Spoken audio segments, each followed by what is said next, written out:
বিসমিল্লাহির রহমানির রহিম।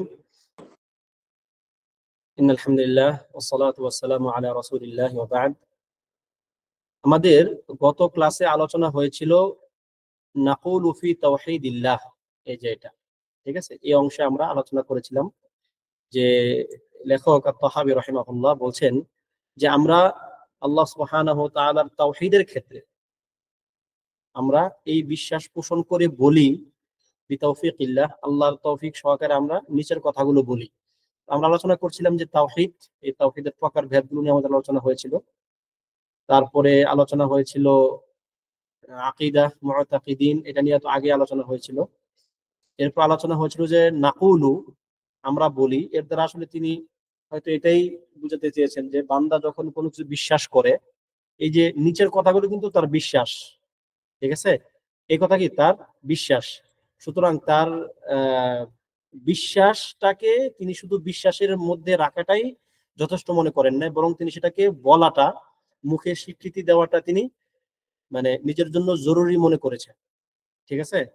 এই জন্যই বলা হয়, ইবনুল কাইয়িম রাহিমাহুল্লাহ বলেন যে লিসান বা জিহ্বা হচ্ছে অন্তরের কথার একটা, আপনারা এটাকে বেলসা বলে বাংলায়, বেলসা চিনেন তো নাকি? মিগফার, আরবিতে বলা হয় মিগফার। আল লিসানু মিগফারাতুল কলব। মিগফারা মানে কি? মিগফারা মানে হচ্ছে যেটা দিয়ে মানে কোনো কিছু তোলা হয়, অর্থাৎ আপনি মুখে এমন কথাই বলবেন যা আপনি অন্তরে বিশ্বাস করেন। আপনি মুখ দিয়ে আপনার ওই কথাটা আপনি ছাড়তে পারবেন, আপনি তুলতে পারবেন যা আপনার অন্তরে আছে, ঠিক আছে। সুতরাং এটা আপনার অন্তরের বিশ্বাসটাকে মুখে স্বীকার করা ইমানের একটা গুরুত্বপূর্ণ অংশ, যে আপনি আপনার অন্তরের বিশ্বাসটাকে প্রকাশ করবেন। যদি কেউ প্রকাশ না করে, তার অন্তরের বিশ্বাস মুখে স্বীকৃতি না দেয়, তাহলে তার ইমান থাকবে না, তার ইমান হবে না। তাকে কোনো না কোনো ভাবে তাকে বলতে হবে যে লা ইলাহা ইল্লাল্লাহ মুহাম্মাদুর রাসূলুল্লাহ, ঠিক আছে। যদি কেউ এটা যদি সে কোনোদিন নাই বলে, তাহলে ইমানদারি হবে না সে, কেননা মুখের স্বীকৃতি একটা গুরুত্বপূর্ণ অংশ এই ইমানের। তো এরপরে আমরা আলোচনা করেছিলাম যে ইন্নাল্লাহা ওয়াহিদুন, আল্লাহ তাআলা এক। এটার আলোচনা তো মনে হয় যায় না, তাই না? হ্যাঁ, সমস্যা নাই, এটার আলোচনা যায় না। ইন্নাল্লাহা ওয়াহিদুন, আল্লাহ তাআলা এক ও একক। এই যে ওয়াহিদ শব্দটা, এই ওয়াহিদ এবং কোরআনে সূরা ইখলাসের মধ্যে আসছে আহাদ, কুল হুয়াল্লাহু আহাদ, তিনি আল্লাহ এক। আচ্ছা, একজন প্রশ্ন করছেন, প্রশ্ন উত্তরটা দিয়ে নিই। যিনি বুবা, কথা বলতে পারে না, তার বিষয়। আচ্ছা, আমার একটা প্রশ্ন এখন, ধরেন ওযুর মধ্যে কি হাত ধোয়া কি ফরজ নাকি সুন্নাহ? ওযুর মধ্যে হাত ধোয়া, কোন পর্যন্ত হাত ধোয়া, এটা কি ফরজ নাকি সুন্নাহ? আমি সাউন্ড অফ করে রাখছি। মোটামুটি সবাই বলবেন যে এটা ফরজ, তাই কি না? ওযুর মধ্যে হাত ধোয়া কোন পর্যন্ত ফরজ, কারণ আল্লাহ সুবহানাহু ওয়া তাআলা বলেন ইয়া আইয়ুহাল্লাযীনা আমানু ইযা কুমতুম ইলাস সালাতি ফাগসিলু ওয়ুজুহাকুম ওয়া আইদিয়াকুম ইলাল মারাফিক, ঠিক আছে। এটা একটা ওয়াজিব এবং ফরজ। এটা যদি কেউ না ধোয় তার ওযু হবে না। এখন যার হাত কোন পর্যন্ত নাই, সে কি করবে? সে হাত কিভাবে ধুইবে? তার মানে কি তার ওযু হবে না কোনদিন? ব্যাপার আসলে এরকম না। যার হাত নাই সে ধুবে না। লা ইউকাল্লিফুল্লাহু নাফসান ইল্লা উসআহা। আল্লাহ তাআলা কারো উপর এমন বোঝা চাপায় দেন না যা তার সাধ্যের মধ্যে নাই, ঠিক আছে। তো যার এই বিধানটা কার জন্য? যার হাত আছে তার জন্য। ঠিক তদ্রূপ মুখে স্বীকৃতি কার জন্য? যে কথা বলতে পারে তার জন্য, ঠিক আছে। যে কথা বলার শক্তি আল্লাহ তাআলা যাকে দেন নাই, তার উপর কোনো তাকলিফ নাই, ঠিক আছে। আল্লাহ ইবারিক ফিক। আচ্ছা, আমরা যেখানে আসছিলাম যে দেখেন ইন্নাল্লাহা ওয়াহিদুন, আল্লাহ তাআলা এক, এবং কোরআনে আসছে কুল হুয়াল্লাহু আহাদ, তিনি এক। এই আহাদ এবং ওয়াহিদের মধ্যে কি আদৌ কোনো পার্থক্য আছে? ঠিক আছে। এটা যারা মুতাকাল্লিমিন, যারা দর্শন শাস্ত্র চর্চা করেন, তাদের মতে একটা পার্থক্য আছে। তাদের মতে হচ্ছে যে যেটা ওয়াহিদ, ওয়াহিদ ওয়াহিদিয়া হচ্ছে সিফাতের জন্য। তিনি যে যে সমস্ত সিফাত মানে ধারণ করেন, বা তার যে সমস্ত সিফাতগুলো আছে, এই সিফাতের ক্ষেত্রে হচ্ছে ওয়াহিদিয়া, এই ওয়াহিদ শব্দটা ব্যবহৃত হবে। এবং আল আহাদ হচ্ছে তার আফআলের ক্ষেত্রে, তার কর্মের ক্ষেত্রে তার আহাদিয়া। কিন্তু প্রকৃত অর্থে এর ভাষাগত দিক থেকে এর কোনো মানে এরকম পার্থক্য নয় আসলে। ওয়াহিদ আহাদ কি একই জিনিস, তার মধ্যে কোনো পার্থক্য নাই শাব্দিক পার্থক্য ছাড়া। ঠিক আছে, এটা হলো মুতাকাল্লিমিনরা বলে আর কি, যে ওয়াহিদ এবং আহাদের মধ্যে একটা পার্থক্য আছে। প্রকৃত অর্থে কি এখানে কোনো পার্থক্য নেই। তো এটাই এখানে আমরা স্বীকৃতি দিচ্ছি যে ইন্নাল্লাহ ওয়াহিদুন, আল্লাহ তাআলা এক, তিনি ছাড়া কোনো ইলাহ নাই। আচ্ছা, এই একটা কি আসলে? আপনি যখন বলবেন যে তিনি এক, তার মানে কি এই এমন এক যেই একের পরে দুই আছে, বা এমন এক যার যার আগে সিফর বা জিরো আছে? না, তিনি এমন একক না। তিনি হচ্ছেন এমন এক যার কোনো দ্বিতীয় নাই। তিনি এমন এক বা একক যার কোনো সিফর বা জিরো নাই, শূন্য নাই, এবং এরপরে কোনো দ্বিতীয় নাই। এটা আপনাদের আমাদের কল্পনায় আসা যাবে না যে তিনি এক তার মানে দ্বিতীয়, তিনি এমন এক যার দ্বিতীয় হতে পারে না। এটা অসম্ভব, এটা হচ্ছে গায়রু মুমকিন, এটা অসম্ভব, মুস্তাহিল, অসম্ভবের একটা ব্যাপার হচ্ছে এটা, যে আল্লাহ সুবহানাহু ওয়া তাআলা এমন এক যার কোনো দ্বিতীয় নাই। তাহলে আমরা প্রথমত স্বীকৃতি দিই যে আল্লাহ সুবহানাহু ওয়া তাআলা এক, তিনি ছাড়া কোনো ইলাহ নেই। লা শারীকা লাহু, তিনি তার সঙ্গে কারো শরীক নেই। যখন আপনি বললেন যে তিনি এক, এরপরে আবার লা শারীকা লাহু, তার কোন সঙ্গে কোনো শরীক নেই, এই কথা বলতে হবে কেন? আমরা এই প্রশ্নে একটু পরে আসছি। আমাদের এই প্রশ্নটা একটু মাথায় রাখেন, আমাদের দ্বিতীয় পয়েন্টে আমরা এই আলোচনাটা করবো ইনশাআল্লাহ। এর আগে এই ইন্নাল্লাহ ওয়াহিদুন নিয়ে অল্প একটু আলোচনা করে নিই। ইমাম আত-তাহাবী রাহিমাহুল্লাহ অন্যান্য দেখেন এখানে কিন্তু অনেকগুলো বিষয় তিনি আলোচনা করছেন। এই অনেকগুলো বিষয়ের মধ্যে কেন তিনি ইন্নাল্লাহ ওয়াহিদুন এই কথাটা তিনি কেন আগে নিয়ে আসলেন, শুরুতে এটা কেন তিনি আগে নিয়ে আসলেন, এই বিষয়টা আমাদের একটু আলোচনা করতে হবে, একটু বুঝার আছে ব্যাপারটা। সেটা হচ্ছে যে প্রথমত ইন্নাল্লাহ ওয়াহিদুন এখানে আল্লাহ তাআলার তাওহীদের স্বীকৃতি দেওয়া হচ্ছে, তার একত্ববাদের স্বীকৃতি দেওয়া হচ্ছে। আর আল্লাহ তাআলার একত্ববাদ বা তার আল্লাহ তাআলার প্রতি তাকে এক বলে জানা, তার প্রতি বিশ্বাস স্থাপন করা, এটা হচ্ছে ঈমানের আরকানগুলোর মধ্যে প্রথম রুকন। এটা আমরা সবাই জানি। হাদিসে জিবরিলে আসছে, যখন জিবরিল আলাইহিস সালাতু ওয়াস সালাম নবী সাল্লাল্লাহু আলাইহি ওয়াসাল্লামকে বললেন যে মাল ঈমান, ঈমান কি? তখন তিনি বললেন যে আল ঈমানু হুয়া আন তুমিনা বিল্লাহি ওয়া মালাইকাতিহি ওয়া কুতুবিহি ওয়া রুসুলিহি ওয়াল ইয়াউমিল আখির ওয়া তুমিনা বিল কদরি খাইরিহি ওয়া শাররিহি। তার প্রথম যেই ব্যাপারটা আসছে সেটা কি? আল ঈমানু বিল্লাহ। ঈমানের রুকনগুলোর মধ্যে প্রথম রুকন হচ্ছে এটা।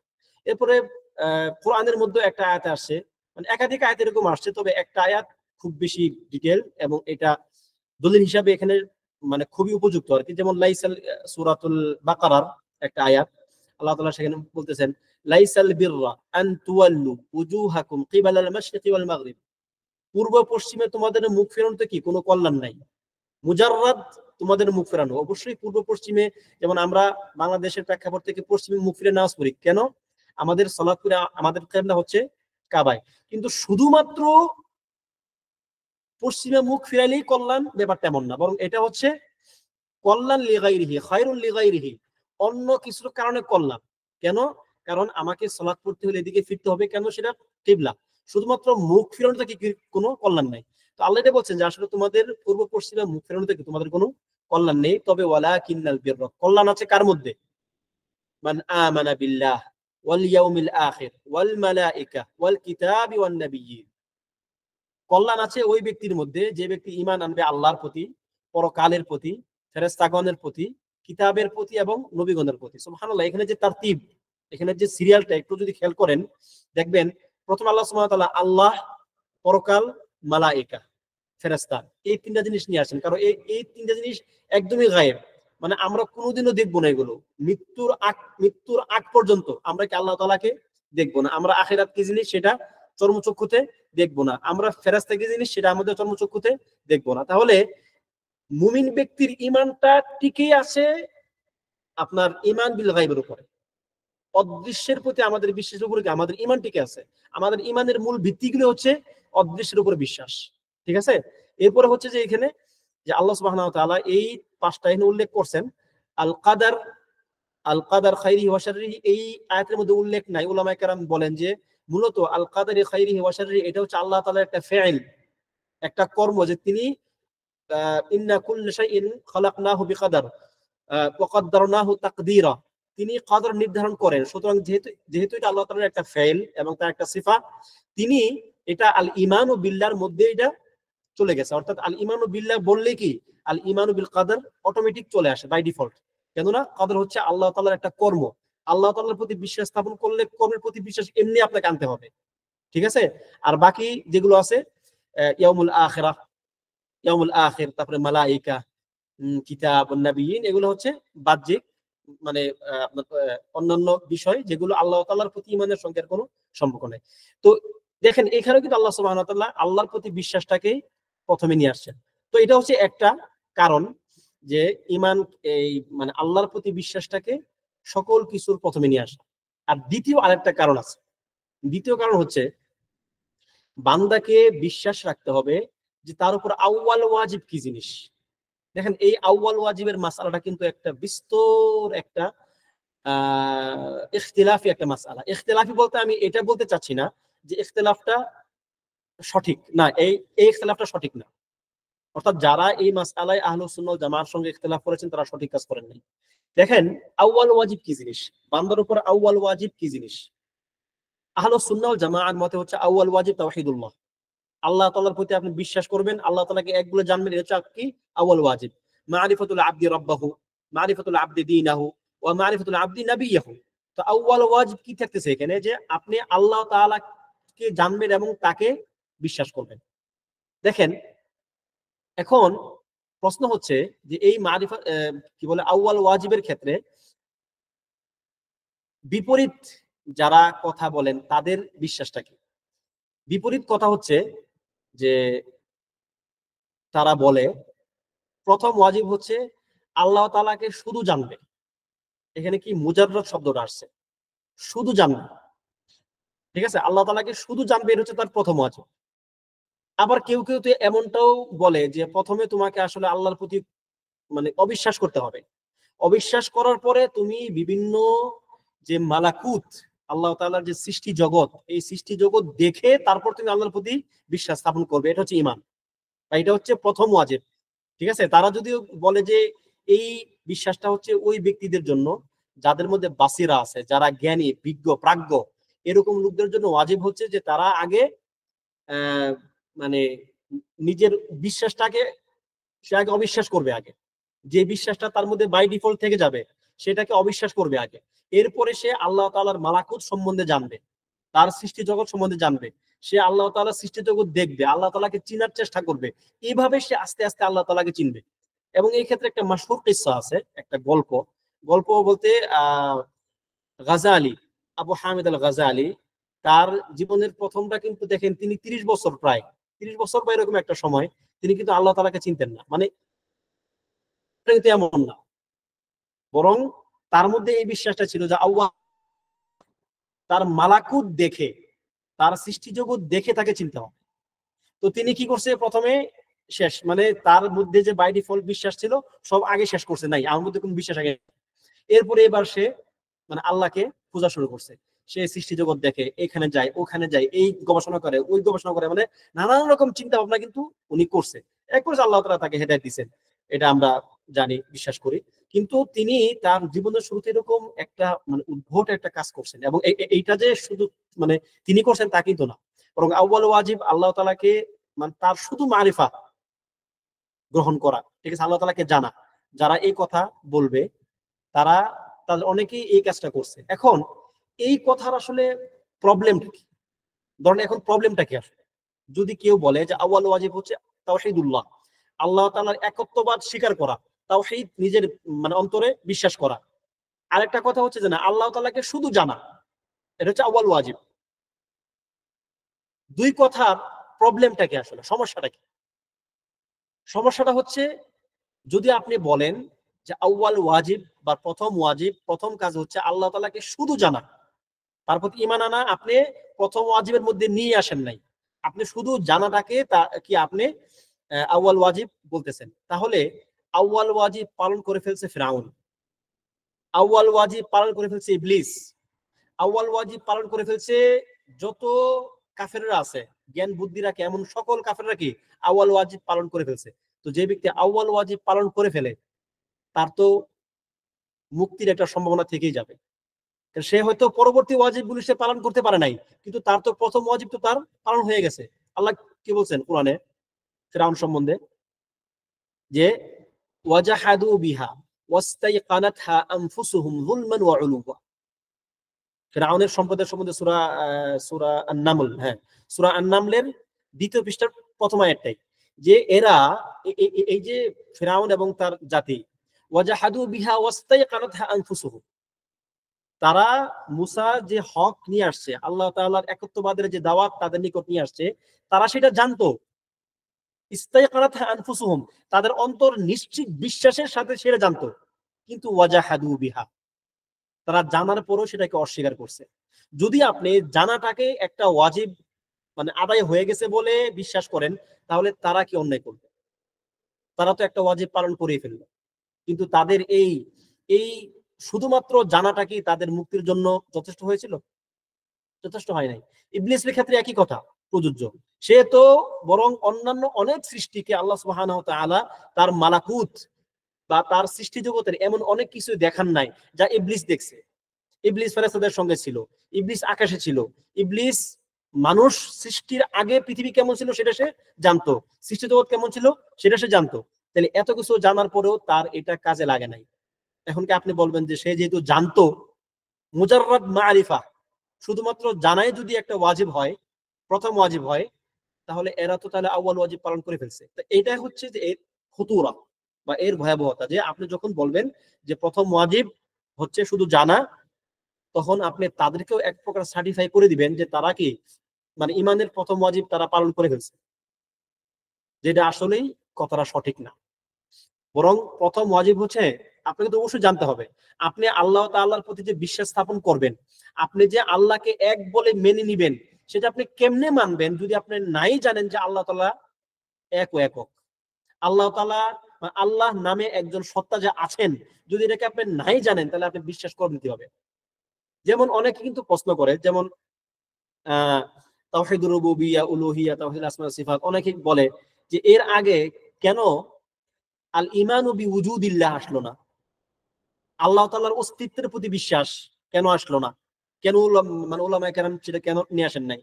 দেখেন সুবহানাল্লাহ, মুতাকাদ্দিমিন যারা ছিলেন, উলামায়ে কেরাম যারা ছিলেন, মুতাকাদ্দিমিন যারা মানে আমাদের একদম সালফে সালেহিন, তাদের যে ফিকহ, তাদের যে বুঝ, তাদের একটা বিষয়ের গভীরে যাওয়ার যে একটা যোগ্যতা, সেটা এমন ছিল যে তারা কথা কম বলতেন কিন্তু অনেক বেশি বুঝাতেন।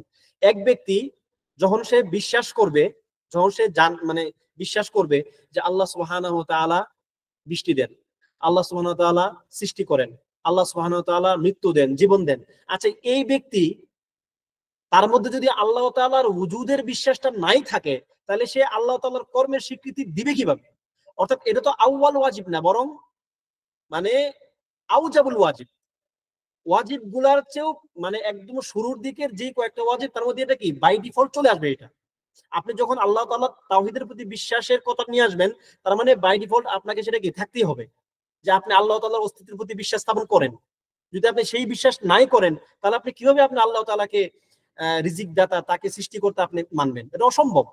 মানে একজন আকেল, যার মধ্যে আকল আছে, বুদ্ধি আছে, সেইটা কখনো চিন্তাই করতে পারে না যে সে এমন কিছুকে বিশ্বাস করবে যা সে জানেই না। এটা সম্ভব না সেটা।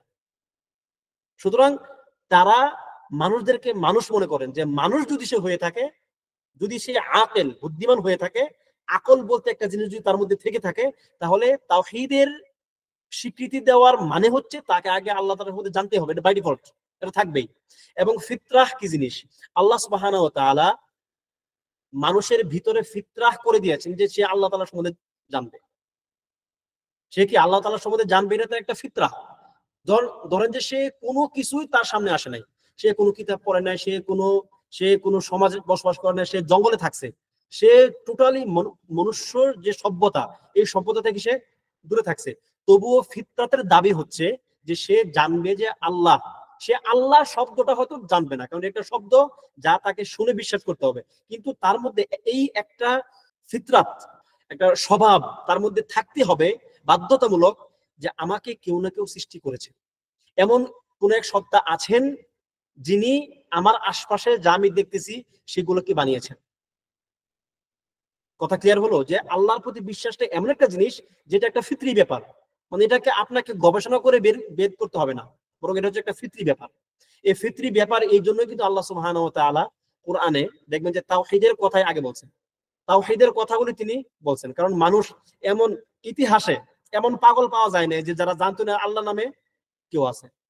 মক্কার কাফেররা পর্যন্ত মানে তাদের সম্বন্ধে জানা যায় না এরকম, অর্থাৎ কাফেররাও জানতো যে আল্লাহ আছে একজন।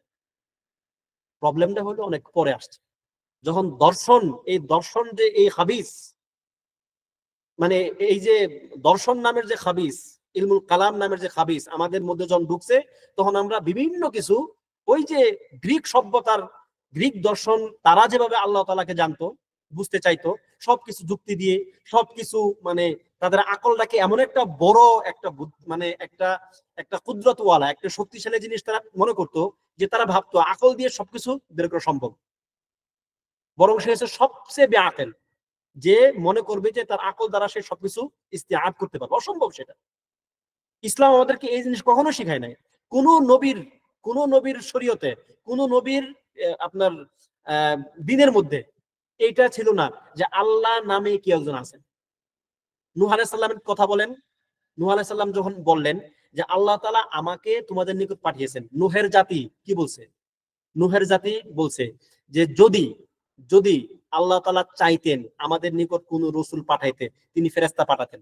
তার মানে তাদের মধ্যে বিশ্বাস ছিল নূহ কখনকার মানুষ, নূহ হচ্ছে মানব সভ্যতার শুরুর দিকের মানুষ।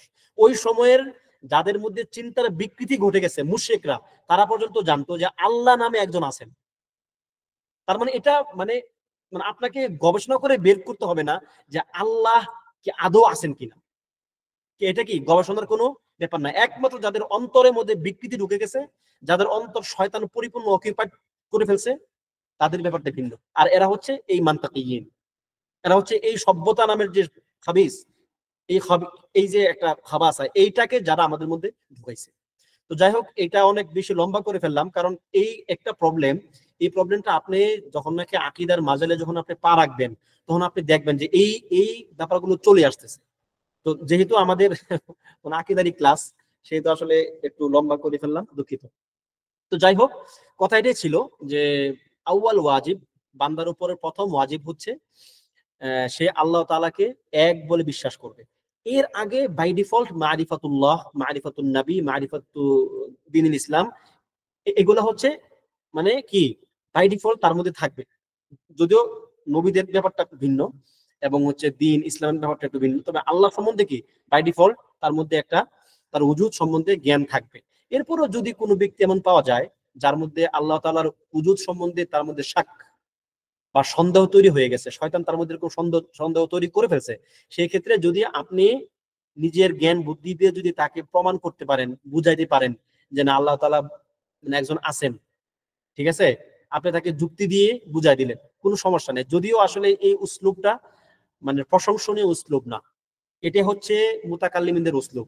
তবে এটা আমরা মানে ততটুকুই সীমিত পর্যায়ে গ্রহণ করতে পারি যতটুকু না হলে নয়। বাকি কোরআন হচ্ছে সবচেয়ে বড় হজ্জা। কোরআন দিয়ে আপনি আল্লাহ তাআলার অস্তিত্ব স্বীকার করাইতে পারবেন মানুষকে, ঠিক আছে।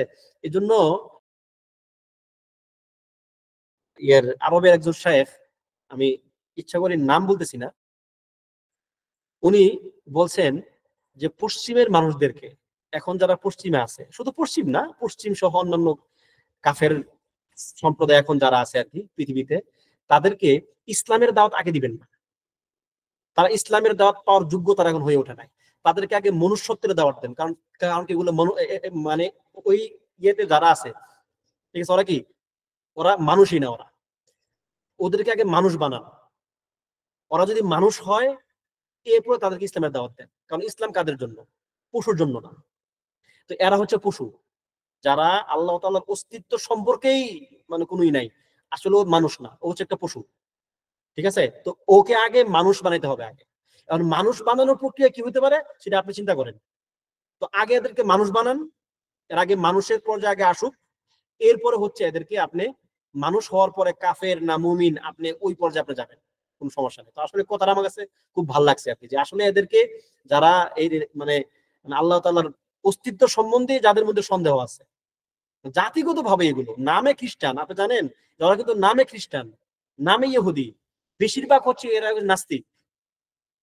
ওরা আল্লাহ তাআলার অস্তিত্ব তারা স্বীকার করতে চায় না, তারা জানেই না।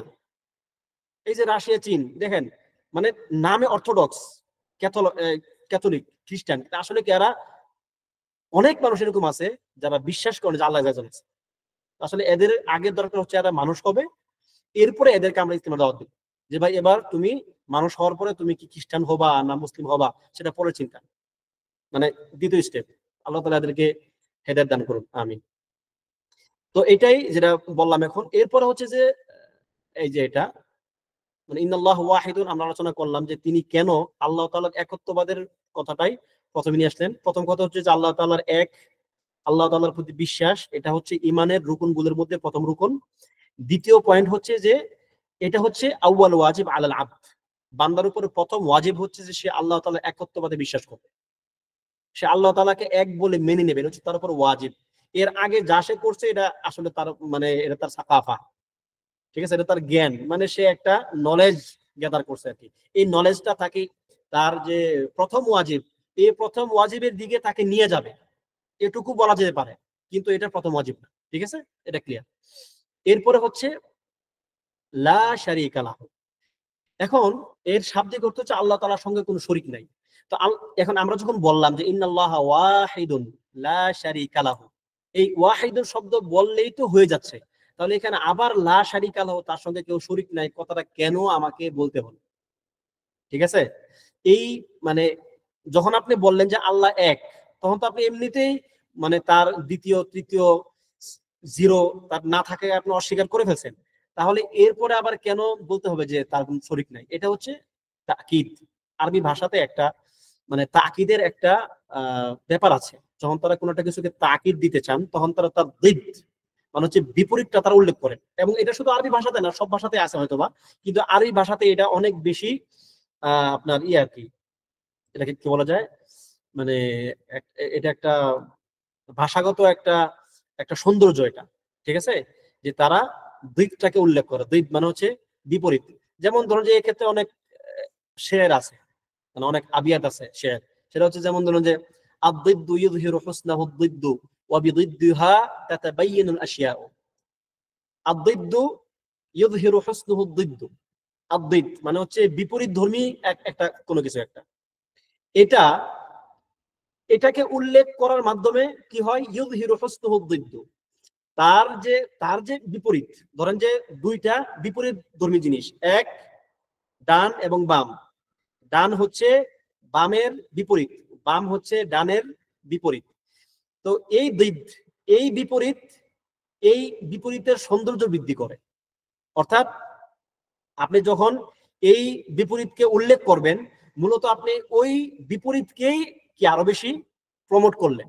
এবং ওয়াবিদিদ্দিহা তাতাবায়ানুল আশিয়াউ, এক দ্বৈতের মাধ্যমে, এক বিপরীতের মাধ্যমে তার বিপরীতকে মানে অধিকতর স্পষ্ট করা হয়। যেমন ধরেন যে আমি বললাম যে লোকটা ভালো, আমি বললাম যে এখানে প্রথম কে আছেন নামের মধ্যে, প্রথম হচ্ছেন 230, যাই হোক 230 আমাদের কোনো এক বোনের আইডি হবেন, ঠিক আছে, ওনাকে নিয়ে বলি। আমরা বললাম যে 230 উনি খুব ভালো মানুষ, আমি এই কথা বললাম। আর আমার পাশে আরেকজন, সে বলল যে 230 খুবই ভালো মানুষ, তার মতো ভালো মানুষ হয় না, ঠিক আছে। অথবা আরেকজন বলল যে 230 খুব ভালো মানুষ, তার মধ্যে কোনো খারাপই নাই। দেখেন খেয়াল করেন, ভালো মানুষ বললে কিন্তু যে খারাপই নাই তা কিন্তু স্পষ্ট হয়ে যায়।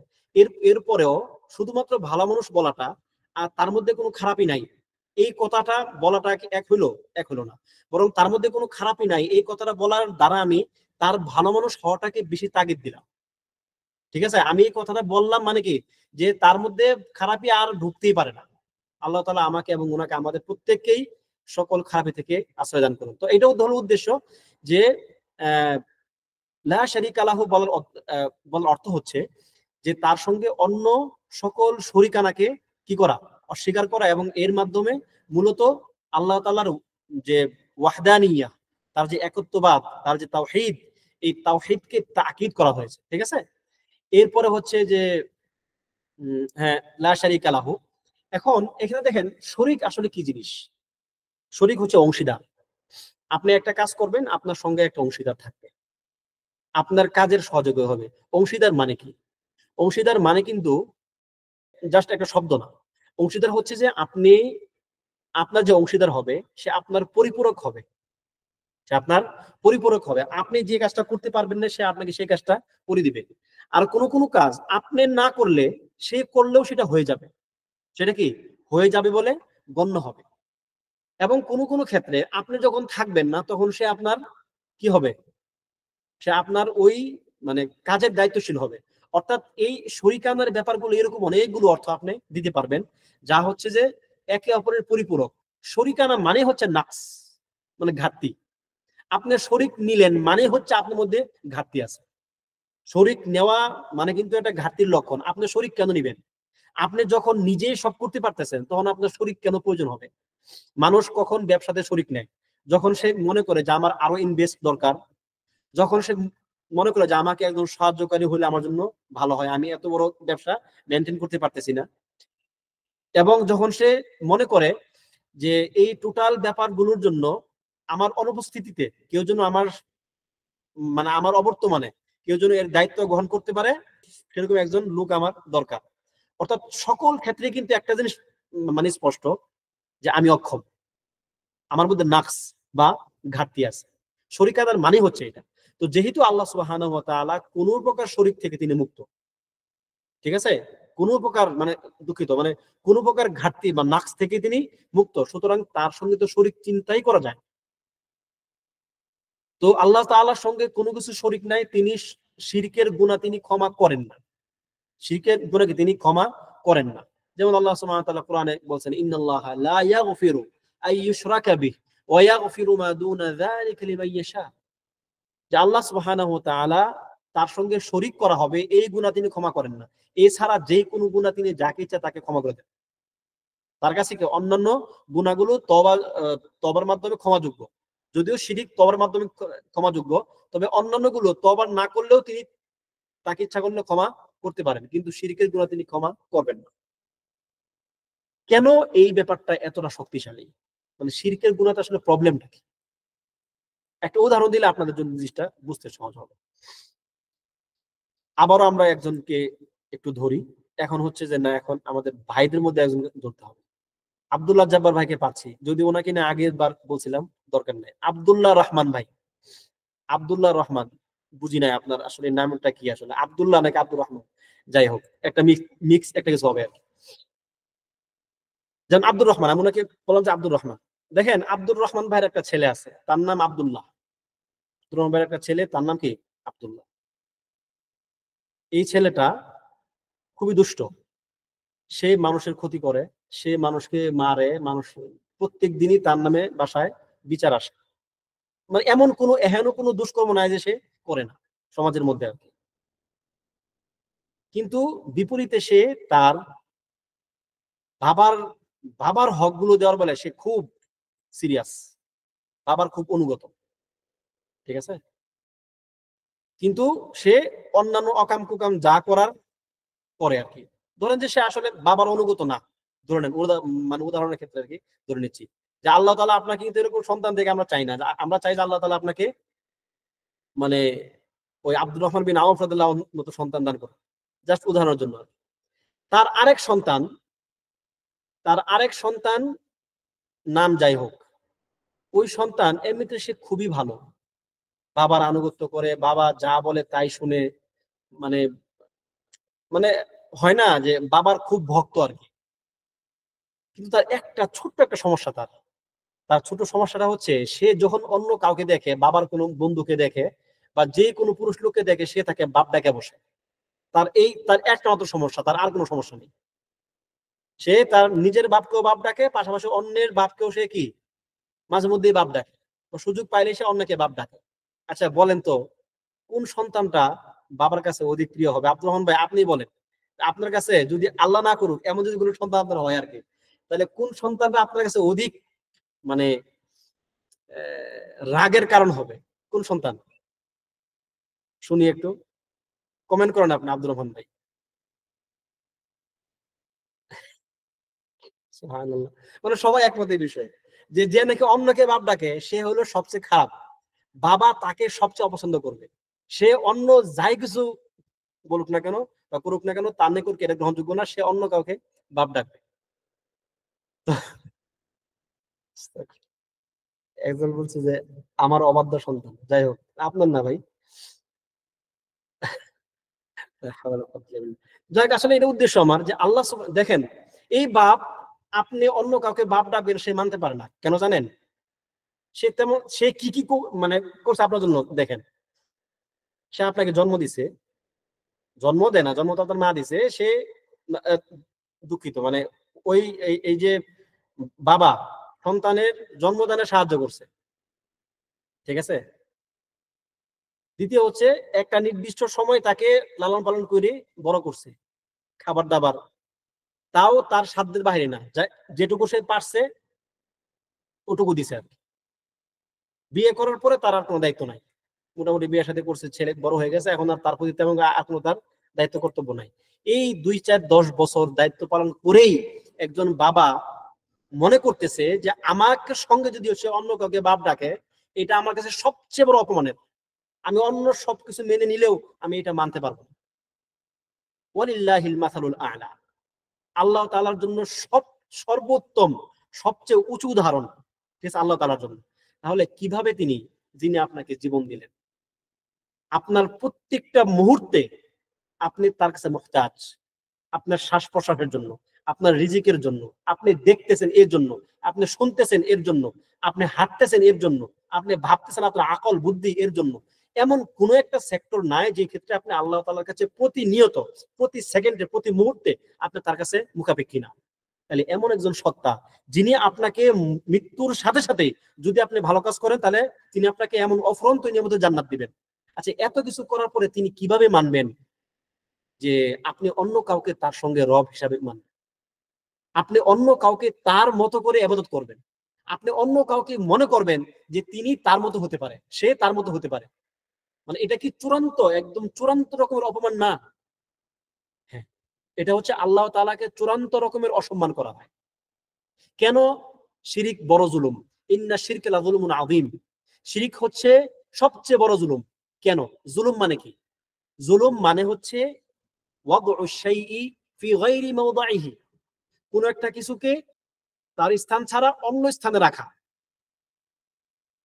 ঠিক আছে। একটা স্থান, একটা জিনিসকে তার স্বস্থানে না রেখে অন্য কোথাও রাখা, এটা হচ্ছে কি জুলুমের মানে সংজ্ঞা। সবচেয়ে বড় জুলুম কেন? আল্লাহ তাআলার প্রতি শিরক করা।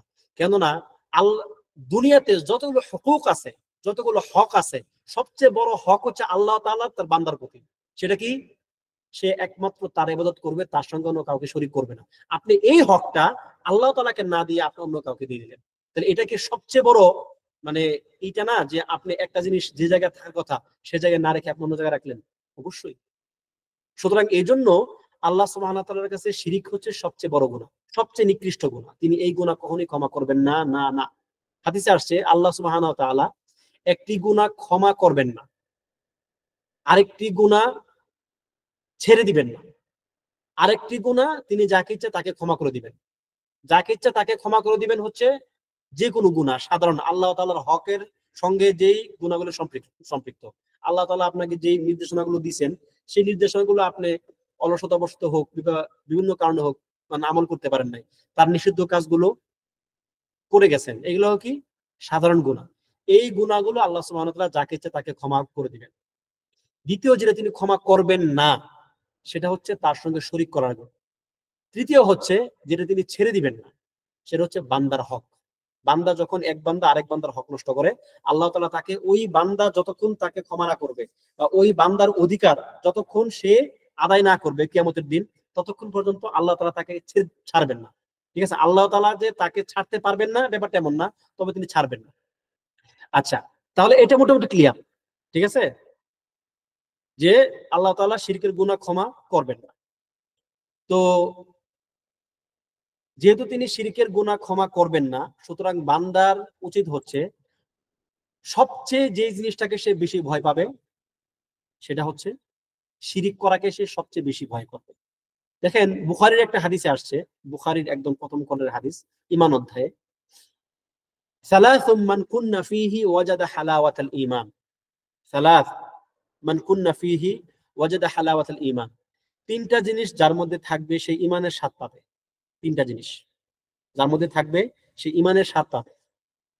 একটা হচ্ছে আইয়াকুন আল্লাহ ওয়া রাসূলুহু আহাব্বা ইলাইহি মিম্মা সিওয়াহুমা।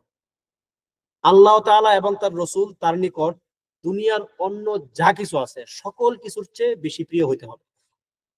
একজন ব্যক্তির কাছে কি আল্লাহ তাআলা অন্য সকল কিছুর চেয়ে, আল্লাহ তাআলা ছাড়া অন্য সকল কিছুর চেয়ে বেশি প্রিয় হতে হবে আল্লাহ এবং তার রাসূল, ওই ব্যক্তির নিকট অধিক প্রিয় হতে হবে। ওয়া আইয়ুহিব্বাল মারআ লা ইউহিব্বুহু ইল্লা লিল্লাহ। এবং এই ব্যক্তি অন্য কোন ব্যক্তিকে ভালোবাসবে একমাত্র আল্লাহ তাআলার জন্য, অর্থাৎ সে আল্লাহ তাআলার জন্য ছাড়া অন্য কোন দুনিয়াবী কারণে সে তাকে ভালোবাসবে না। এটা হচ্ছে দ্বিতীয়। তৃতীয় হচ্ছে ওয়া আইয়াকরাহা আইয়াউদা ফিল কুফরি কামা ইয়াকরাহু আইয়ুকযাফা ফিন নার। এবং সে কুফর করাকে, ঈমান আনার পরে আল্লাহ তাআলা তাকে ঈমানের স্বাদ মানে কুফর থেকে মুক্ত করে ঈমানে নিয়ে আসার পরে সে কুফরে পতিত হওয়াকে ততটা অপছন্দ করবে যতটা সে অপছন্দ করে আগুনে নিক্ষিপ্ত হওয়াকে। মানে আপনি দুনিয়াতে আগুনে নিক্ষিপ্ত হওয়াটাকে কতটা পছন্দ করেন, কতটা ভয় করেন, কতটা সাবধান থাকেন আপনি? অনেক বেশি, সবচেয়ে বেশি, তাই কিনা?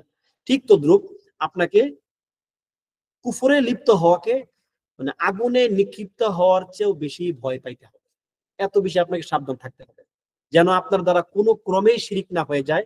এদিকে আপনার ফোকাস থাকতে হবে, মাথায় থাকতে হবে, সচেতন ভাবে আপনাকে এই বিষয়গুলো চিন্তা করতে হবে। একটা হচ্ছে না আমি শিরিক করি না কারণ শিরিকের কোনো পরিস্থিতি আমার সামনে আসে নাই, আলহামদুলিল্লাহ, আল্লাহ মানে আল্লাহ তাআলা আপনাকে সেরকম পরিস্থিতি নেন নাই, এটা হচ্ছে আল্লাহ তাআলার একটা বিশেষ রহমত আপনার পরে। কিন্তু আপনার উপর ওয়াজিব কি? ওয়াজিব হচ্ছে যে আপনি শিরিক কি কি জিনিস সেটা আপনি জানবেন, যাতে করে আপনি ওই শিরিকের মধ্যে লিপ্ত না হয়ে যান। ঘটনাচক্রে আপনি শিরিক থেকে বেঁচে গেলেন, এটা কিন্তু আসলে আপনার জন্য কোনো ই না, মানে এটা কোনো ক্রেডিট না, এটা হচ্ছে একটা দুর্ঘটনা। ঠিক আছে, এটা কি একটা দুর্ঘটনা। আর আপনি সচেতন ভাবে শিরিক থেকে বেঁচে থাকলেন, এটা হচ্ছে আপনার কাছে মাতলুব। এটা আপনার কাছে শরীয়ত আপনাকে এটা তাকলিফ করে, এটা হচ্ছে একটা একটা শারঈ তাকলিফ, যে আপনি এটাকে করবেন নিজে স্বেচ্ছায় ইচ্ছা করে। ঠিক আছে, আপনি শিরিক থেকে বেঁচে থাকবেন। সুতরাং আপনাকে শিরিককে বা শিরিকে পতিত হওয়াকে, কুফরি পতিত হওয়াকে আগুনে পতিত হওয়ার মতো অপছন্দ করতে হবে। তাহলে আপনি ইমানের স্বাদ পাবেন, আপনি সালাত করে মজা পাবেন, কুরআন তেলাওয়াত করে আপনার অন্তর প্রশান্ত হবে। আলা বিযিকরিল্লাহ তাতমাইন্নুল কুলুব। জিকিরের মাধ্যমে অন্তর প্রশান্ত হয়, সেটা কাদের জন্য? আল্লাযীনা আমানু ওয়া আমিলুস সালিহাত, যারা ঈমান আনে এবং সৎকর্ম করে। জিকির তো মানে অনেক লোকই করে, কিন্তু কেন তাদের অন্তর প্রশান্ত হয় না? কারণ এটা জিকিরের মতো জিকির হয় না, তার অন্তরে আল্লাহ তাআলা জিকিরের স্বাদ দেন না, বিদায় তার এটা কি মানে জাস্ট মুখের কিছু কথার মতো হয়ে যায়। এই জন্য আপনি যদি আল্লাহ তাআলার ইবাদত গুলো করে অন্তরে শান্তি পেতে চান, যদি আপনি ইমানের স্বাদ বুঝতে চান, আপনাকে যে তিনটা বললাম এই তিনটা কাজ আপনাকে করতে হবে। আমি আবারও সংক্ষেপে বলছি, আপনাকে আল্লাহ এবং তার রসুলকে অন্য সকল কিছুর চেয়ে বেশি ভালোবাসতে হবে। দ্বিতীয় হচ্ছে যদি কোনো ব্যক্তিকে ভালোবাসেন দুনিয়াতে, সেটা বাবা মা আত্মীয় স্বজন যারা থাকবে, আপনি তাদেরকে একমাত্র আল্লাহ তাআলার জন্য ভালোবাসবেন। তৃতীয় হচ্ছে যে শিরিক কুফরের মধ্যে পতিত হওয়াকে আপনি আগুনে নিক্ষিপ্ত হওয়ার মতো অপছন্দ করবেন, বা আগুনে নিক্ষিপ্ত হওয়ার মতো বেশি ভয় ভয় করবেন, করতে চাইবেন না। তাহলে ইনশাল্লাহ আপনি স্বাদ পাবেন। এর মধ্যে একটা প্রাসঙ্গিক ভাবে একটা কথা চলে আসলো, যে আল্লাহ তাআলা ছাড়া দুঃখিত, যাকে ভালোবাসবেন তাকে একমাত্র আল্লাহ তাআলার জন্য ভালোবাসবেন। এটা তো এখন বলেই ফেললাম, এখন তো সবাই পারবেন। এখন যদি আমি একটা প্রশ্ন করি, যে যারা এখন আছেন কমেন্টে মানে উত্তর লিখবেন, যে আহ আপনি আপনার মাকে কেন ভালোবাসেন? প্রথম কথা, আপনি একে আপনার বাপ মাকে ভালোবাসেন কিনা? আশা করি সবাই বলে যে হ্যাঁ ভালোবাসে, কোনো সন্দেহ নেই। দ্বিতীয় প্রশ্ন, কেন ভালোবাসেন? আপনার মাকে, বাপকে বাদ দেন, আপনার মাকে আপনি কেন কেন ভালোবাসেন? উত্তর হয়তো অনেকেই দিবেন। মাশাআল্লাহ, একজন তো দিয়ে ফেলছে উত্তর। যাই হোক, আলহামদুলিল্লাহ, যারা আল্লাহ তাআলার জন্য ভালোবাসেন বাপ মাকে, হানি আল্লাকুম, আপনাদেরকে মানে স্বাগতম।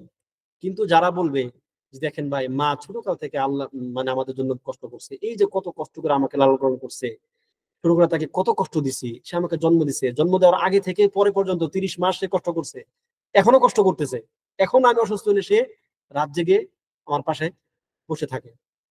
যারা এটা বলবেন, সমস্যা না, আপনি ভালোবাসতে পারেন, কিন্তু আপনার ভালোবাসার মধ্যে কোনো সওয়াব হবে না। কারণ আপনি এটা মানে এটা হচ্ছে আতিফি ভালোবাসা, আতিফি মানে আবেগ, মানে আবেগ থেকে ভালোবাসা এটা। আচ্ছা, বিপরীতে আপনি যদি আপনার মাকে এই জন্য ভালোবাসেন, আপনার মা একজন মুসলিমা, আপনার মা একজন মুমিনা, তিনি একজন ইমানদার নারী, তিনি সালাত পড়েন, তিনি আপনাকে দ্বীনি ইলম শিক্ষা দিবেন, তিনি আপনাকে সঠিক পথে চলতে আপনাকে সাহায্য করছেন, এই দ্বীনি কারণে যদি আপনি তাকে ভালোবাসেন, আচ্ছা তাহলে কি আপনার ওই যে আতিফি যে ভালোবাসাগুলো ছিল সেগুলো কি থাকবে না? থাকবে। থাকবে কিনা? অবশ্যই থাকবে। সুতরাং আপনি যদি আপনার নিয়তটাকে শুধু একটু চেঞ্জ করে ফেলেন যে আমি আমার মা বাবা কেউ আল্লাহ তাআলার জন্যই ভালোবাসি, তাহলে আপনার যে আবেগগত ভালোবাসা সেটাও থাকতেছে, পাশাপাশি এই ভালোবাসার কারণে আপনি আল্লাহ তাআলার নিকট মানে সওয়াব পাচ্ছেন। বিপরীতে যেটা বললাম সেটা যদি হয়, তাহলে শুধু ভালোবাসাটাই হবে, সওয়াব আর পাবেন না। সমস্যা হলো এই জায়গায়, আপনার মুমিন ভাইকে, পাশের ভাইকে আপনি ভাই, তাকে বলবেন যে ভাই ইন্নী উহিব্বুকা ফিল্লাহ, আমি আল্লাহকে মানে দুঃখিত, আমি আপনাকে একমাত্র আল্লাহর জন্য ভালোবাসি।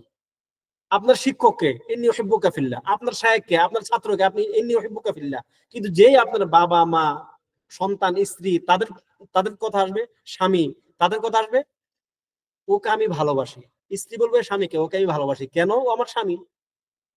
আচ্ছা, স্বামী বলবে স্ত্রীকে, ওকে আমি ভালোবাসি, কেন? ও আমার স্ত্রী। আশ্চর্য কথা, আপনি অন্যকে ভালোবাসেন আল্লাহর জন্য, আপনি কেন তাকে আপনি আল্লাহর জন্য ভালোবাসতেছেন না? নিয়তটাকে একটু সংশোধন করে ফেলেন। মুমিনের নিয়ত তার আমলের চেয়ে বড়। মুমিন এত আমল করতে পারবে না, তার সামর্থ্যের একটা সীমা আছে, কিন্তু তার নিয়তের কোনো সীমা নাই। সে নিয়ত করুক না কেন, সে অনেক নিয়ত করুক। একজন বললো যে আপনাকে ভালোবাসি, যে আমিও আপনাকে আল্লাহ তাআলার জন্য ভালোবাসি, এখানে যারা আছেন প্রত্যেকে আমি আল্লাহ তাআলার জন্য ভালোবাসি, এবং আমরা চাই যে আমরা জান্নাতুল ফিরদাউস আমরা সবাই একত্রিত হই বিইذنিল্লাহ। তাহলে আপনার এই নিয়তটাকে আপনি একটু জাস্ট সংশোধন করে নেন। আপনার স্ত্রী, আপনার সন্তান, আপনার বাবা, আপনার মা, আপনার স্বামী, মানে এটা আসলে মাকুল না এটা, যে আপনি মানে অন্যদেরকে আল্লাহর জন্য ভালোবাসবেন আর এদেরকে মাকুল না এটা। যাই হোক, তো আল্লাহ তাআলা আমাদেরকে এই বিষয়গুলো ভালোভাবে বুঝে আমল করার তৌফিক দান করুন। আমরা আজকে ক্লাসের আনুষ্ঠানিক আলোচনা এখানে শেষ করলাম। যদি কারো কোনো প্রশ্ন থাকে ইনশাআল্লাহ করতে পারেন। আমি এর আগেও একটা প্ল্যাটফর্মে এই আকীদার ক্লাসগুলো করতেছিলাম। যারা এখানে আছেন ওই প্ল্যাটফর্মে তারা জানেন যে আমি আসলে এই আকীদার ক্লাসগুলো একটু লেন্দি করি। ঠিক আছে? লেন্দি করি বলতে আসলে হয়ে যায়। কারণ এগুলো হচ্ছে যে মানে এরকম ব্যাপার যে এগুলোতে আসলে একটু গভীরে না ঢুকলে মানে আকীদাগুলো আসলে ওইভাবে স্পষ্টভাবে অনেক কিছু মানে বুঝে আসে না। মানে ফের থেকে যায় আরকি। একটু ঝামেলা থেকে যায়। এজন্য আসলে আমি একটু বিস্তারিত আলোচনা করার চেষ্টা করি। আশা করি আপনারা এটাকে ইনশাআল্লাহ ভালোভাবে নিবেন। যদি কারো কোনো প্রশ্ন থাকে ইনশাআল্লাহ করতে পারেন। আমি মাইকটা ওপেন করে দিচ্ছি। আচ্ছা, একজন প্রশ্ন একটু দেখি কমেন্টে, কেউ যদি বাবা-মাকে আল্লাহর জন্য ভালো না বাসে সে সঠিক হক আদায় করতে পারবে না। জি, সঠিক। আবু শামিল হাজরা ভাই, সুবহানাল্লাহ, আপনি তো আমার নামে নাম। আপনি সঠিক বলেছেন ভাই। একজন বলল যে কুল ইন্না সালাতি ওয়া নুসুকি। জি, সাহিহ। একজন বললেন যে যদি বাবা-মা আল্লাহর পথ থেকে বিরত রাখে তাহলেও কি আল্লাহর জন্য ভালোবাসি বলা ঠিক? আল্লাহ তাআলা কি বললেন? এই ক্ষেত্রে ভালোবাসা, ওই যে বললাম যে আল্লাহর জন্য ভালোবাসা কাকে? মুমিনদেরকে। আপনি যে ব্যক্তি মুমিন না বা মুমিন হওয়া সত্ত্বেও যার মধ্যে ফুসুক আছে, ঠিক আছে? ফুজুর আছে, আপনি তাকে মুমিন হিসাবে যতটুকু ভালো কাজ করে সেজন্য ভালোবাসবেন, আর ফাসিক হিসাবে সে যতটুকু অন্যায় কাজ করে সেই পরিমাণ ঘৃণা করবেন। এটা হচ্ছে ঈমানের দাবি। তবে বাবা-মায়ের ব্যাপারটা একটু ভিন্ন। বাবা-মায়ের সঙ্গে শুধু ভালোবাসা আর ভালো না বাসার মধ্যেই ব্যাপারটা সীমাবদ্ধ না। বাবা মায়ের হচ্ছে যে আন্তরিক ভালোবাসা একটা দিক, আর আরেকটা দিক হচ্ছে তাদের প্রতি আচরণ করা। ভালোবাসা আপনি ভালো নাও বাসতে পারেন, যদি আপনার বাবা মা আপনাকে ভালো পথে ধাবিত না করে, আপনি তাকে ভালো নাও বাসতে পারেন, সমস্যা নেই আল্লাহর জন্য, কিন্তু তার সঙ্গে আপনি উত্তম আচরণ করবেন, এটা আপনি বাধ্য। যদি সে আপনার সঙ্গে খারাপ আচরণ করে, সে আপনাকে শিরকের নির্দেশও দেয়, তবুও তার সঙ্গে আপনি ভালো আচরণ করবেন, এটা কি আপনার উপর আল্লাহ তাআলার একটা ওয়াজিব। আল্লাহ তাআলা বলছেন সূরা লুকমানের মধ্যে যে ওয়াসাইনা ইনসানা বিওয়ালিদাইহি হুসনা, বিওয়ালিদাইহি বিওয়ালিদাইহি ইহসানা আনিশকুর লি ওয়ালিওয়ালিদাইকা ইলাইয়াল মাসির ওয়া ইন জাহাদাকা আলা আন তুশরিকা বি মা লাইসা লাকা বিহি ইলম ফালা তুতি'হুমা।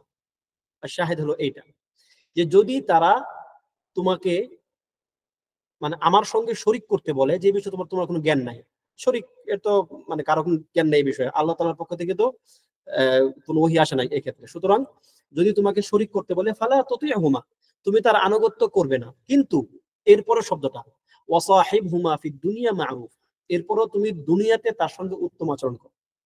আপনি তার শিরকের কথা শুনবেন না, কিন্তু তার সঙ্গে আপনি দুনিয়াতে উত্তম আচরণ করতে বাধ্য, সে কাফের হলেও। আর মুমিন হলে তো তাকে আপনি আল্লাহর জন্য ভালোবাসবেন, উত্তম আচরণ করবেন।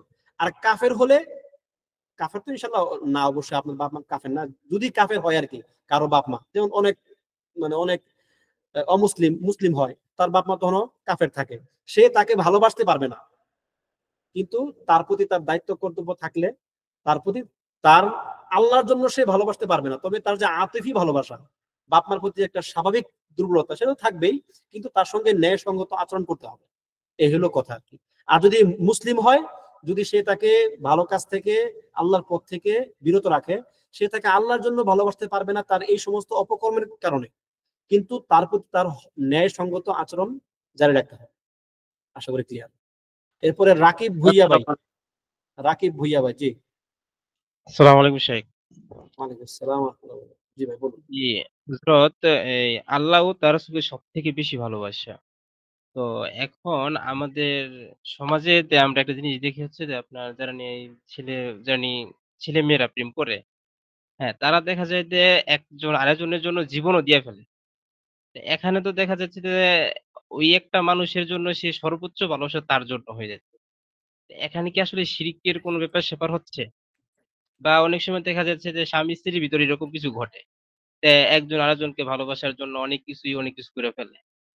অনেকে মানুষের হ্যাঁ, ক্ষেত্রে এই ব্যাপারটা ঘটে। দেখেন এখানে মৌলিকভাবে মৌলিকভাবে বিধান হচ্ছে আল্লাহ তাআলাকে সবচেয়ে বেশি ভালোবাসতে হবে। আলাল আকাল, কমসে কম সে যদি অন্য কাউকে আল্লাহর চেয়ে বেশি ভালোবাসে, আলাল আকাল কমসে কম তার অপরাধ হচ্ছে সে একটা হারাম কাজ করবে, মিনিমাম। আর সর্বোচ্চ কি হতে পারে? সর্বোচ্চ সেটা শিরকের পর্যায়ে যেতে পারে। এটা হচ্ছে তার ভালোবাসার যে অনুভূতি আছে, এই অনুভূতির উপর এটা ডিপেন্ড করবে। সে কি আল্লাহ তাআলার চেয়ে বেশি ভালোবাসে সচেতন ভাবে এই বিশ্বাস নিয়ে যে আল্লাহর চেয়ে বেশি তাকে আমি ভালোবাসি, নাকি অবচেতন মনে? যদি অবচেতন মনে হয় তার মানে এটা তার নিয়ন্ত্রণের বাহিরে, সেটা সে একটা হারাম কাজ করবে, কিন্তু মানে শিরকের পর্যায়ে হয়তো যাবে না, আল্লাহু আলাম। কিন্তু যদি সচেতন ভাবে মুখে বলে বা এরকম চিন্তা করে যে আমি মানে এমনকি মানে আল্লাহর চেয়ে বেশি আমি তাকে ভালোবাসি, মাআযাল্লাহ, যদি এরকম সচেতন ভাবে এই কথা কেউ বলে বা বিশ্বাস করে, সে শিরক করবে। আল্লাহ তাআলা বলছেন সূরা বাকারার একটা আয়াতে, ওয়া মিনান নাসি মান ইয়াত্তাখিযু মিন দুনিল্লাহ আনদাদান ইউহিব্বুনাহুম কাহুব্বিল্লাহ। মানুষের মধ্যে এমন কিছু মানুষ আছে যারা আল্লাহ তাআলার সঙ্গে অন্যদেরকে আন্দাদ বা সমক্ষ সাব্যস্ত করে। ইউহিব্বুনাহুম কাহুব্বিল্লাহ, তারা এদেরকে আল্লাহর মতো ভালোবাসে। তাহলে আল্লাহর মতো যদি অন্য কাউকে ভালোবাসে, তাহলে এটা হচ্ছে এক প্রকার এক প্রকার সমকক্ষ স্থির করা হয়ে যায়। ঠিক আছে? এবং ওয়াল্লাযীনা আমানু আশাদ্দু হুব্বাল লিল্লাহ, আর যারা আল্লাহর প্রতি ঈমান আনে তারা তো আল্লাহকে বেশি ভালোবাসে। সুতরাং ঈমানের দাবি হচ্ছে আল্লাহকে বেশি ভালোবাসতে হবে সচেতন ভাবে। আর কুফরের হচ্ছে লক্ষণ হচ্ছে সে আল্লাহ তাআলা ছাড়া অন্য কাউকে আল্লাহর মতো বা তার চেয়ে বেশি ভালোবাসবে।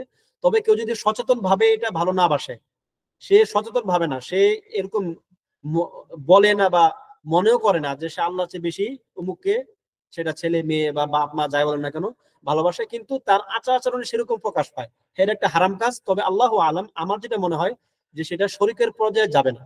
আল্লাহু আলাম। জাযাকাল্লাহ খাইর। জি, ওসামা মাহমুদ ভাই, ওসামা মাহমুদ। আসসালামু আলাইকুম রহমতুল্লাহ। শাহ কেমন আছেন? ওয়ালাইকুম আসসালাম ওয়া রাহমাতুল্লাহ। জি ভাই, আলহামদুলিল্লাহ ভালো আছি। আপনি ভালো আছেন? জি আলহামদুলিল্লাহ। জি, আমার প্রশ্ন হচ্ছে যে বাপ মার ক্ষেত্রে ধরেন শরিয়ার বিধান অনুযায়ী যদি তারা রাগের মাথায় তালাক দিয়া ফালায়, তো তারপরে যদি তারা একসাথে সংসার করে, তো তাদের সাথে কেমন আচরণটা হওয়া উচিত? এই আচরণ আপনার, মানে আপনাকে বলছি না আমি, যারা যে আচরণের কথা আসবে তার আচরণ করার কি আছে এখানে? সে আচরণ করার কি? না, তাদের সাথে যদিও এটা একটা কিভাবে? ফিকহি মাসালা, এটা একটা ফিকহি মাসালা, এটা মানে আমার বিষয় না, এটা যেহেতু বলে ফেলছেন আপনি। দেখেন তালাকের মাসালাটা কি আসলে। আল্লাহ তাআলা বলেন আত-তালাকু মাররাতান ফাইমসাকুম বিমারুফ আও তাসরিহুম বিইহসান। তালাক হচ্ছে দুইবার। একবার তালাক দিবে ব্যক্তি তার স্ত্রীকে, তালাক দেওয়ার পরে স্ত্রী ইদ্যত পালন করা শুরু করবে। শুরু করার পরে যদি ইদ্যত সে পালন করে ফেলে, এর মধ্যে যদি স্বামী তাকে না নিয়ে আসে, রুজু না করে, তাহলে স্ত্রী অন্য কোথাও বিবাহ বসতে পারবে।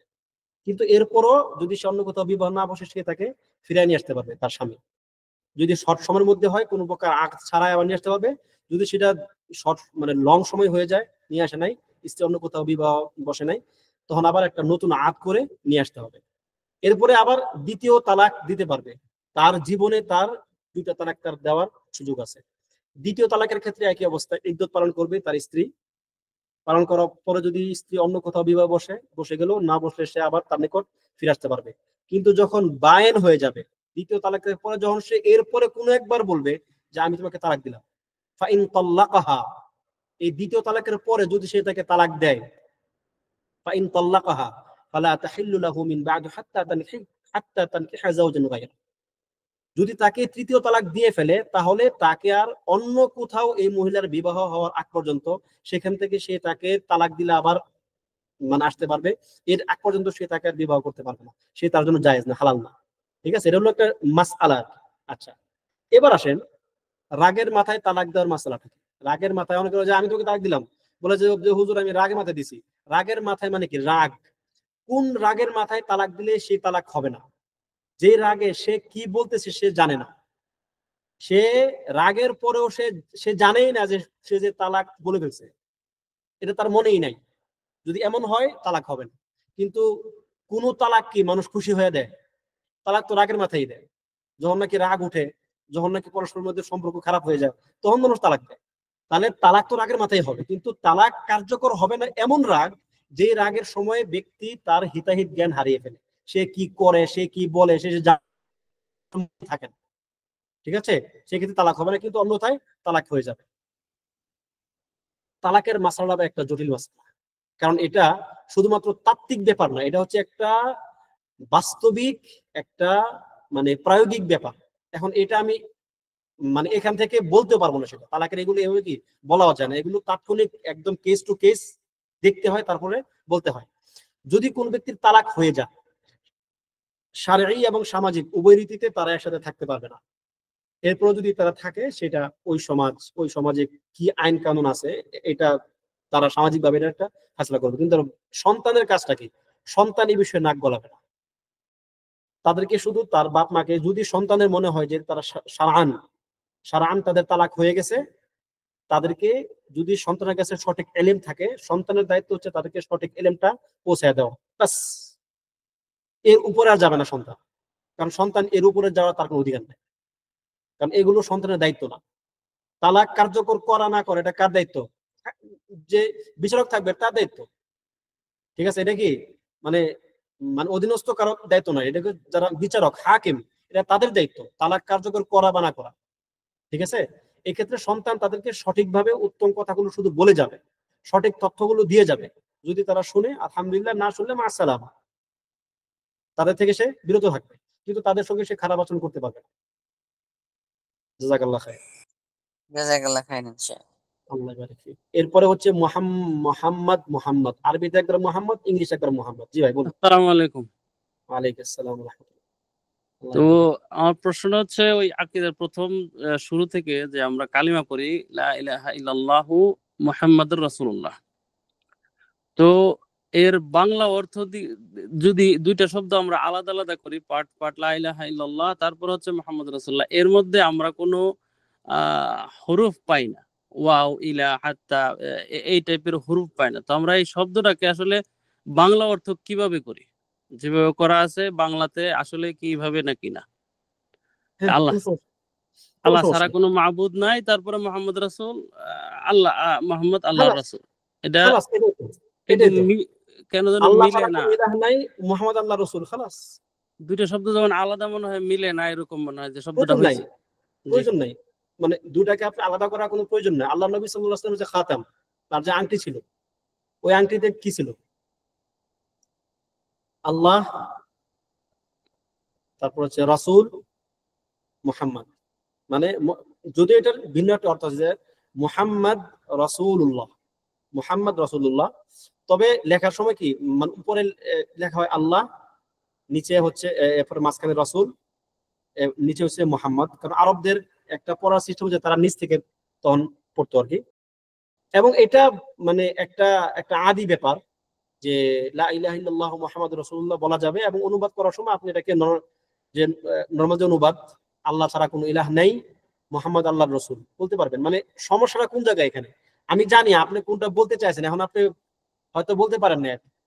এটা হচ্ছে অনেকে বলে যে লা ইলাহা ইল্লাল্লাহু মুহাম্মাদুর রাসূলুল্লাহ, এই কথাটা বলা নাকি শিরক হয়ে যাবে। অনেকে এটা বলে। কেন? মাঝখানে কোনো ফারাক নাই, কোনো তফাৎ নাই, আপনি একটানা আল্লাহ মানে আল্লাহ এবং রসুলকে আপনি এক করে ফেলছেন। মানে এগুলো কোনো কথা না, এগুলো হচ্ছে ভাষা জ্ঞান যাদের নাই তারা এগুলা বলে। ঠিক আছে, এই কথার কোনো মানে কোনো শারীরিক কোনো ভিত্তি নাই। ওইটার জন্য না, আমার কাছে মনে হয়েছিল যে ওয়াও দিলে জিনিসটা খুব সুন্দর মিলে, এই টাইপের আর কি। বাস দেখেন, এমনি খালি খালি মনে হয়। দেখেন লা ইলাহা ইল্লাল্লাহ মুহাম্মাদুর রাসূলুল্লাহ, এই কথাটা এইভাবে কিন্তু কোরআন হাদিসে কোথাও নাই। ঠিক আছে, এখন এটা একটা কথা, একটা কথা, একটা আরবি ভাষায় একটা জায়েজ কথা। এটা কথার ক্ষেত্রে হুকুম হচ্ছে যে আপনি জায়েজ যে কোনো কথা বলতে পারবেন। আল আসল ফিহি হালাল, যতক্ষণ না সেটা শরীয়তের কোনো সুনির্দিষ্ট মানদণ্ডকে লঙ্ঘন না করে। ঠিক আছে, এখন আপনি যদি কথার সৌন্দর্যে বলতে চান লা ইলাহা ইল্লাল্লাহু ওয়া মুহাম্মাদুর রাসূলুল্লাহ, বলেন, কোনো সমস্যা নেই। কিন্তু যে ব্যক্তি বলবে যে লা ইলাহা ইল্লাল্লাহু মুহাম্মাদুর রাসূলুল্লাহ, তার কোনো সমস্যা নেই। কারণ এটা এমন একটা কথা যে কথার মধ্যে কোনো প্রবলেম নাই আর কি, শরীয়তের সুনির্দিষ্ট কোনো বিধান এখানে লঙ্ঘিত হচ্ছে না। বাস এটা হচ্ছে একটা মানে আম কথা। এবং অনেকে বলবে যে আশহাদু আল্লা ইলাহা ইল্লাল্লাহু ওয়া আন্না মুহাম্মাদুর রাসূলুল্লাহ, তাও বলেন, কোনো সমস্যা নাই। মানে আপনি কথাটাকে যেভাবে আপনার ভাষায় বলবেন, যদি এটা কোরআন এবং হাদিসের সুনির্দিষ্ট কোনো বিধানের লঙ্ঘন না হয়, তাহলে এটা কোনো প্রবলেম। এই হচ্ছে মূল কথা। ঠিক আছে ভাই? জি জি, ঠিক আছে। জাযাকাল্লাহ খাইর। এরপরে আবু আফিয়া হাত তুলেছেন। আসসালামু আলাইকুম। ওয়ালাইকুম আসসালাম ওয়া রাহমাতুল্লাহ। জি, ওই যে আপনি আলোচনার সময় একটা বিষয় বলছিলেন মুতাকাল্লিমিন, এটা আসলে কাদেরকে, কারা এরা, কাদেরকে বোঝাচ্ছে? মুতাকাল্লিমিন যারা দর্শন চর্চা করে, কালাম শাস্ত্র যারা চর্চা করে। ঠিক আছে, মানে আচ্ছা, বিভিন্ন নামে তাদেরকে ডাকা হয় মুতাকাল্লিমিন। মানে কি বলা যায়, এটা যুক্তি শাস্ত্র যারা চর্চা করে আর কি। অর্থাৎ দর্শন যে একটা জিনিস, গ্রিক দর্শন থেকে তো মূলত ইসলামের মধ্যে, মুসলিমদের মধ্যে আর কি, ইসলামে তো না, মুসলিমদের মধ্যে এটা ঢুকছে। তো যারা নিয়ে আসছে তাদেরকে মুতাকাল্লিমিন বলা হয়। মুতাকাল্লিম মানে কি? যে কথা বলে। মুতাকাল্লিম মানে যে কথা বলে। মুতাকাল্লিমিন যারা যারা কথা বলে। কেন এই কথাটাকে করা হয়েছে? কারণ তারা কথার মাধ্যমে যুক্তি দিয়ে কোনো কিছুকে প্রমাণ করতে চায়। ঠিক আছে, সুতরাং তারা কথক হয়। যেমন ধরুন যে সংসদে অনেকগুলা কথা বলার মানুষ থাকে, তাই কিনা? কথা বেশি বলে কে? সদস্যরা। কথা কম বলে কে? যে ওইখানে থাকে স্পিকার। এরপর তাকে স্পিকার কেন বলা হয়? স্পিকার মানে কি? যে যে কথা বলে। হিসাবে তো যে যারা নিচে কথা বলে, বেশি কথা বলে, তাদের হওয়া উচিত ছিল। ওই ব্যক্তি স্পিকার মানে কেন হলো? কারণ সে তাদের কথাগুলোকে প্রভাবিত করে। ঠিক আছে, ঠিক তদ্রুপ মুতাকাল্লিম তো আমরা সবাই, বরং আমরা তো তাদের চেয়ে বেশি কথা বলি। কিন্তু তারা মূলত কথার মাধ্যমে, কথা এবং যুক্তি, এগুলোর মাধ্যমে তারা তাদের মতটাকে মানে এস্টাবলিশ করে তার বিরোধী মতের উপরে। এই হলো ব্যাপার। তো এই এই এই চর্চাটা যারা মানে করে তাদেরকে মানতিকিয়িনও বলা হয়। মানতিকি, মানতিকিয়িন। ইমাম শাইখুল ইসলাম ইবনে তাইমিয়া রাহিমাহুল্লাহর একটা ইয়ে আছে, একটা কিতাব আছে, সেটা হলো আর রাদ্দু আলাল মান্তিকিয়িন। বৃহৎ খুবই একটা বড় একটা কিতাব, যেখানে তিনি যারা আহলুল কালাম, যারা কালাম চর্চা করে তাদের বিরুদ্ধে মানে খুবই শক্ত কথা লেখছেন আর কি, তাদেরকে অনেক রদ করছেন তাদের অনেক কথা, ঠিক আছে। তো এই আর কি মান্তিকিয়িন, মুতাকাল্লিমিন, ঠিক আছে, একই জিনিস মোটামুটি। জি, তো ঠিক আছে, জাযাকুমুল্লাহু খায়রান। আজকে যারা ক্লাসে অংশগ্রহণ করেছেন তাদেরকে অসংখ্য ধন্যবাদ। আল্লাহ তাআলা আমাদেরকে ক্লাসে যাই বিষয়গুলো আলোচনা করা হয়েছে সেগুলো থেকে উত্তম শিক্ষা নিয়ে আমাদের বাস্তব জীবনে প্রয়োগের তৌফিক দান করুন, আমিন। এবং আমাদেরকে দুনিয়া এবং আখিরাতের সফল কামদের অন্তর্ভুক্ত করুন, আমিন ইয়া রাব্বাল আলামিন। سبحانك اللهم وبحمدك أشهد أن لا إله إلا أنت أستغفرك وأتوب إليك. السلام عليكم ورحمة الله وبركاته.